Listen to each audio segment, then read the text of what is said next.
আম্মা জান আয়েশা বলেন, ৯টা কারণে আল্লাহ তাআলা আমাকে শ্রেষ্ঠত্ব দান করেছেন। নাম্বার 1 হলো আমি একমাত্র স্ত্রী।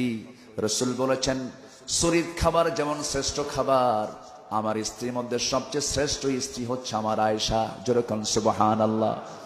আমি একমাত্র কুমারী স্ত্রী ছিলাম।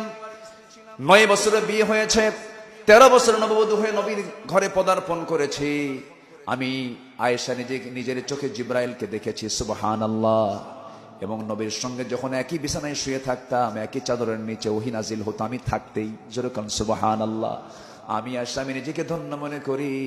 আমি আয়েশা, আল্লাহ তাআলা আমার শান, আল্লাহ তাআলা একাধিক আয়াত নাজিল করেছেন।